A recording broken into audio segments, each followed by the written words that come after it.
y a un mec qui vient voir son Rav, il a 35 ans, il dit ouais Rav, je crois que Dieu il m'a oublié. Il dit pourquoi tu dis ça? Il dit ben regarde, j'arrive pas à trouver de femme, chaque fille que je rencontre, tout ça, ça marche pas et tout ça. Dieu il m'a oublié. Il lui dit tu sais quoi? Viens avec moi. On va chercher, on va tourner là dans les synagogues et on va voir qui c'est qui se rappelle, qui c'est qui a connu le Rav Rabbi Yosef Karo, le Shulchan Aruch. On va voir s'il y a quelqu'un qui se rappelle de lui.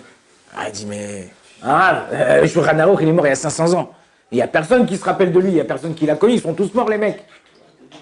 Alors le Rav il lui dit t'entends ce que tu me dis? Si tu me dis qu'Akadosh Baruch Hu, ça veut dire qu'Akadosh Baruch Hu il n'a pas oublié de tuer personne. C'est-à-dire il a pris l'âme de toutes les personnes qu'il devait prendre. Donc si Akadosh Baruch Hu, il a oublié de prendre personne, il n'oubliera personne de donner à ce qui lui revient. Donc même toi, que tu es là, tu as 35 ans, 36 ans, moi je connais des gens de la famille, ils sont mariés à 38 et 40 ans. Ah ouais. Chacun, il a son temps, chacun, il a son heure. Rabbi Chetrit, il dit, chaque poubelle a son couvercle. Ok, chaque poubelle a son couvercle. Ok, chacun, il a son temps, son heure, pour tout et comme ça. Mais dans la vie, comme ça, il nous dit. Vous savez, une des raisons pour laquelle on ne mange pas le nerf sciatique, vous savez que chez nous, les Sfaradim, quand on fait la shrita d'une bête, on peut aussi, à partir de la 13e côte, normalement, en Israël, on ne vend pas tout le derrière de la bête. Ok, à partir de la 13e côte jusqu'à derrière, on ne vend pas. Mais il y a des très bonnes parties du côté derrière de la bête qu'on pourrait manger. Mais à cause du nerf sciatique, on ne touche pas à ces parties. Il y a chez les gens du Yémen, les juifs du Yémen, ou certaines personnes qui ont appris la shrita comme il faut, ils savent nettoyer le nerf sciatique de la viande. Donc ils savent nettoyer la bête à l'arrière et on peut manger la partie de l'arrière de la bête à partir de la 13e côte. Et c'est là-bas qu'il se trouve le nerf sciatique. Mais non, dans la Torah, dans la paracha de cette semaine, on dit de ne pas manger le nerf sciatique. Pourquoi?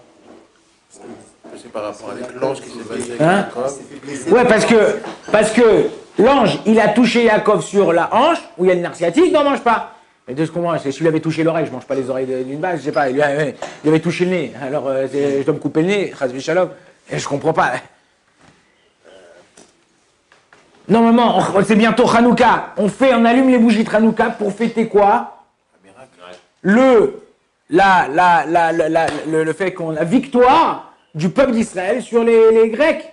Ben là aussi, tu dis, je sais pas moi, fête, je sais pas moi, mange la partie arrière parce qu'on a la victoire. Non, tu dis non, mange pas ça parce que là, en vérité, le Rav, Chaim Ozer, il nous dit comme ça. Il dit toute la vie d'un juif, c'est une guerre, c'est une milchama. Chaque matin, tu te lèves. T'arrives pas à te lever, on vient, on tire la couverture, on te met le réveil, on te met de l'eau. Joshua, tu vois, c'est une guerre! La vie, c'est une guerre. Maintenant, si toi, t'as plus envie de te battre, regardez autour de vous. Bémet, je vous dis, chacun d'entre vous qui est là ce matin, c'est qu'il a envie de se battre pour quelque chose. Ça, peu importe, que ce soit pour le chiour, pas pour le chiour, pour ses parents. Ouais. Chacun, on a quelque chose, un entrain en nous, qui nous pousse à se battre pour quelque chose.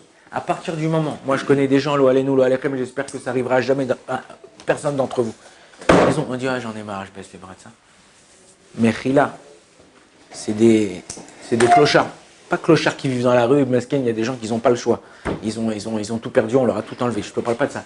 Mais c'est des mecs qui rien, ils n'ont plus rien envie de faire, plus de goût de la vie, plus de sourire, plus de machin. La vie, comme ça, il dit, mais c'est la Tchécharim. Akadosh Baruch Hu, il nous met chaque jour des embûches, des choses qui nous empêchent de faire pour voir si vraiment on a envie. Et quand tu lui montres que tu as envie, eh ben en vérité, chaque fois, tu crées ta place au Gan Eden. C'est-à-dire tu crées ta place où tu dois aller. Mais pas au Gan Eden. Azov, tu dis, ouais, mais le Gan Eden, qui c'est qui a cru, qui c'est qui croit qu'il y a le Gan Eden? Comme chez nos cousins. Ouais, ils disent que s'ils font des attentats et tuent un juif ou quoi, ils auront en haut 70 vierges. Ouais, vous connaissez ce truc-là. Mais en vérité, ils ne savent pas lire le Coran, parce que là-bas, il y a écrit une vierge de 70 ans. Donc, c'est pas la même chose. Donc, il ne faut pas...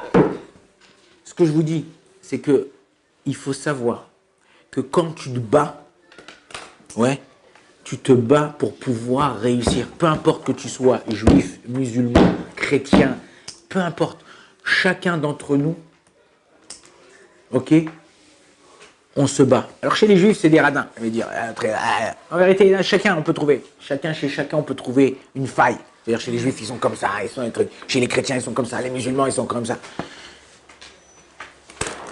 On vient tous, de Avraham Avinu. Avraham Avinu, c'est le, comme ils disent, vous savez qu'il y a un truc, ça il faudrait apprendre des Arabes.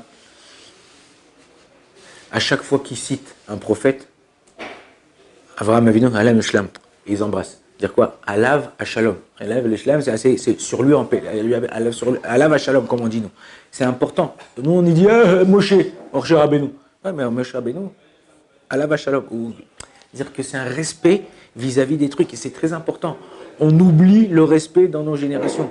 Mais dans chacun d'entre nous, dans chacun des religions, il y a une force. Il y a une force.